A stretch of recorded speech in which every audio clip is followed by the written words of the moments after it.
अस्सलाम वालेकुम। Speak with knowledge channel पे आपको खुशामदीद। इस वीडियो में हम डिस्कस करेंगे पंजाब पब्लिक सर्विस कमीशन पर 32nd एड में आने वाली जॉब्स को।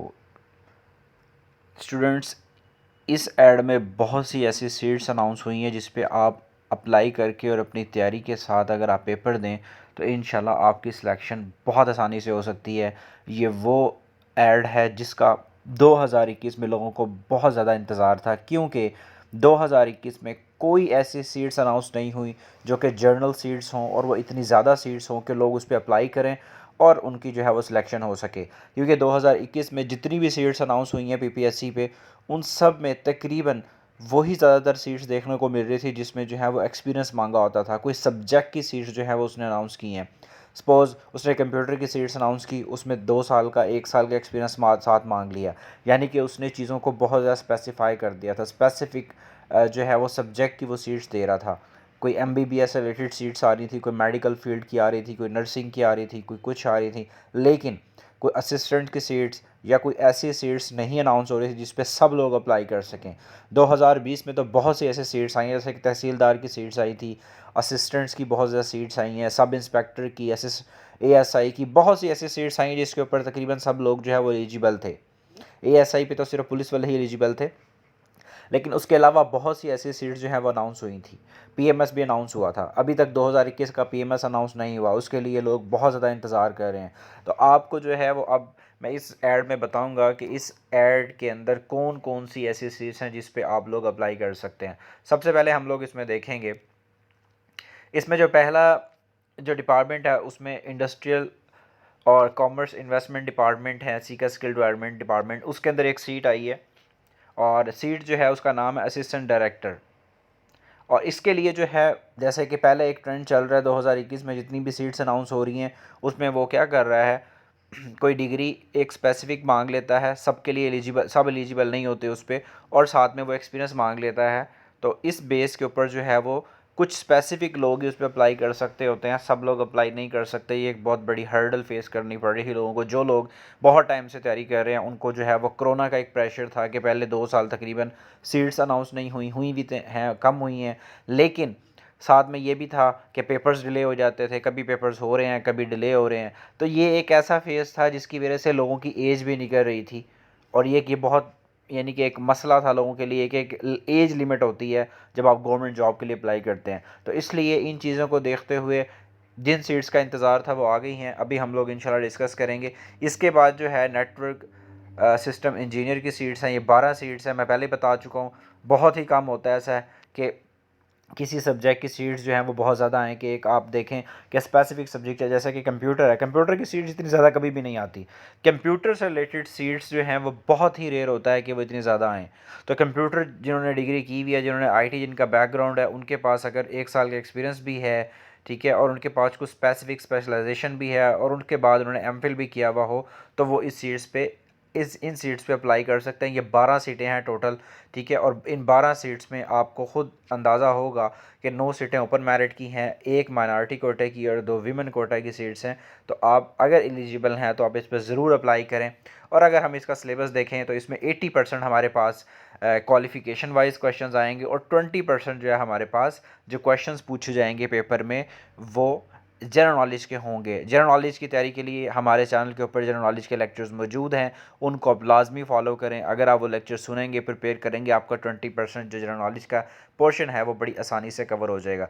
अब आ गई हैं हमारे पास वो सीट्स जिनका जो है वो लोगों को बहुत ज़्यादा इंतज़ार था। ये वो सीट्स हैं, ये असिस्टेंट की सीट्स हैं, 16 सीट्स हैं, सॉरी 16वें स्केल की सीट है। टोटल नंबर ऑफ़ जो सीट्स हैं वो 10 हैं, ठीक है जी। यहाँ पे हमारे पास 10 सीटें जो हैं वो दी गई हैं। ओपन मेरिट की 7 सीटें हैं, वीमेन कोटा की 2 सीटें हैं और माइनॉरिटी कोटा की 1 सीट है। तो इस तरह ये टोटल 10 सीटें बनती हैं। और इसके लिए एक सबसे इम्पॉर्टेंट चीज़ जो है वो ये है कि ये जो डिपार्टमेंट है ये आपको पता होना चाहिए कि labour and human resource department है, ठीक है। और इसका एक विंग है Punjab employees social security institution, PESI इसको बोलते हैं। ये एक ऐसा इदारा है जो कि सेमी गवर्नमेंट है, इसलिए यहाँ पे जो सैलरी है वो बहुत ज़्यादा है। आप अगर स्टार्टिंग में ही जाएंगे तो आपकी तक जो है वो सैलरी होगी, हो सकता है 75 तक हो, क्योंकि मेरे एक दो दोस्त वहाँ पे ऑलरेडी जॉब कर रहे थे, मुझे पता है। और सबसे इम्पॉर्टेंट जो चीज़ है यहाँ पे वो देखने वाली ये है कि यहाँ पे जो ग्रेजुएशन मांगी हुई, अगर आपकी 14 ईयर्स क्वालिफिकेशन होगी तो आप अप्लाई कर सकते हैं, हाँ आप एलिजिबल हैं। और दूसरी जो सबसे इम्पॉर्टेंट चीज़ यहाँ पे देखने वाली है वो ये है, जो कि हर डिपार्टमेंट में आपको नहीं मिलती। अगर आप असिस्टेंट की सीट्स देखेंगे तो वहाँ पे आपको जो एज क्राइटेरिया दिया होता है मेल के लिए वो 30 होता है, लेकिन ये वाहिद ऐसा डिपार्टमेंट है, और भी हैं एक दो, लेकिन यहाँ की इनकी जो सीट्स आती हैं, इनकी जितनी भी सीट्स आती हैं उसमें एज जो है वो आपको रिलैक्सेशन दी जाती है, आपको 35 ईयर एज तक जो है आप अप्लाई कर सकते हैं। और इसका जो सिलेबस होगा वो मैं आपको बता देता हूँ। इसका जो सिलेबस होगा वो 100 मार्क्स का MCQs बेस्ड जनरल नॉलेज का पेपर होगा, तो आप इसको लाजमी कंसिडर करें और आप इस पर ज़रूर अप्लाई करें। ये बहुत ही जो है वो अहम सीट है, इसकी सैलरी बहुत अच्छी है, ये डिपार्टमेंट बहुत अच्छा है, ठीक है, और बहुत ही मतलब कि मज़े की जॉब है, इसके ऊपर आपको लाजमी अप्लाई करना चाहिए। इसके बाद 18वें स्केल की जो है डिप्टी डायरेक्टर मॉनिटरिंग रिसर्चर की जो है वो जॉब है, इस पर जो है वो लोग अप्लाई कर सकते हैं जिन लोगों ने MS किया हुआ हो या MPhil किया हुआ हो सोशल साइंसेज में, ठीक है, कोई सोशल साइंस का सब्जेक्ट हो और उसमें उनको 4 साल का तकरीबन एक्सपीरियंस हो, जिसमें किसी ऑटोनमस बॉडी में उन्होंने एक्सपीरियंस लिया हुआ हो, और इसके लिए एज 45 ईयर्स है, मैं पहले ही बता चुका हूँ। और इसकी जो पोस्टिंग होगी वो पैसी जो है, ठीक है, जो हेड ऑफिस है लाहौर में, जो जेल रोड पे इनका ऑफिस है, वहाँ पर इनकी जो है वो पोस्टिंग होगी। और इस पेपर में जो जो पेपर होगा ये 1 पेपर होगा, और 1 पेपर जो होगा वो जनरली बेस्ड होगा, जो कि हम लोग ऑलरेडी तैयारी कर रहे हैं। इसके बाद ऑडिट ऑफिसर की सीट आ गई है, जिसमें MBA MCOM और ACCA वाले अप्लाई कर सकते हैं, लेकिन यहाँ पे एक रिस्ट्रिक्शन आ गई है कि यहाँ पे 2 साल का उसने एक्सपीरियंस मांग लिया है, और इसमें एज अगर देखी जाए तो 35 ईयर्स एज है, और 38 गर्ल्स के लिए है, ठीक है, फीमेल के लिए। और इसका पेपर का क्राइटेरिया क्या होगा, जो आपका सब्जेक्ट है उसमें से 80% आएगा, और 20% आपका जनरल नॉलेज का पोर्शन जो है वो उसको कवर करेगा ये। इसके बाद फिर हमारे पास एक अकाउंट ऑफिसर की जो है वो सीट है, ये बहुत ही अच्छी सीट है, मैं पहले ही बता रहा हूँ कि ये बहुत ही ज़बरदस्त सीट है। इसमें भी 2 साल का एक्सपीरियंस मांगा हुआ है, और इसमें एक सीट माइनॉरिटी कोटा की भी, टोटल 14 सीट्स हैं, और ये भी बहुत अच्छी सीट है। इनकी भी सैलरी तकरीबन जो है वो 70 या 80 प्लस होती है, तो ऐसे सीट के ऊपर आपको लाजमी अप्लाई करना चाहिए। इसके बाद हमारे पास मॉनिटरिंग एवोल्यूशन असिस्टेंट की सीट है, ठीक है, ये भी बहुत अच्छी सीट है, लेकिन इसके ऊपर जो है एक थोड़ा सा इशू है, वो ये है कि यहाँ पे 2 चीज़ें जो हैं वो आपकी एलिजिबिलिटी क्राइटेरिया को सेट कर रही हैं। एक आपके पास बैचलर डिग्री होनी चाहिए, दूसरा आपके पास 6 मंथ्स का डिप्लोमा होना चाहिए कंप्यूटर का। लेकिन ये डिप्लोमा वो होना चाहिए जो कि आपने किसी अथेंटिक या कोई एक अच्छे इदारे से, यानी कि गवर्नमेंट इदारे से जो है ना आपने ये किया हुआ हो। अगर आप ऐसे कोई गली मोहल्ले से किसी भी एकेडमी से एक वो करने के बाद, मतलब कि आप डिप्लोमा करने के बाद आप जाके अगर उनको दे देंगे ये, तो वो कभी भी इसको एक्सेप्ट नहीं करते। PPSC इस तरह के डिप्लोमे को एक्सेप्ट नहीं करता। कोई वैलिड, कोई अच्छा जो है वो प्रेस्टीजियस जो इंस्टीट्यूशन होना चाहिए, जिससे आपने जो है वो 6 माह का डिप्लोमा किया हुआ हो, फिर वो इसको एक्सेप्ट करेंगे, अदरवाइज़ वो इसको एक्सेप्ट नहीं करते। ये बात आपने लाजमी याद रखनी है। सो इस पे सोच समझ के अप्लाई कीजिएगा। ऐसे 600 रुपये ज़ाया करने से बेहतर है कि आप जो है वो अप्लाई करते वक्त इसको देख लें। और इसकी सबसे अच्छी बात ये है कि ये सीट जो है वो पैसी हेड क्वार्टर की है, यानी कि पैसी का जो ऑफिस है जो लाहौर में, वहाँ पे आपको पोस्ट किया जाएगा।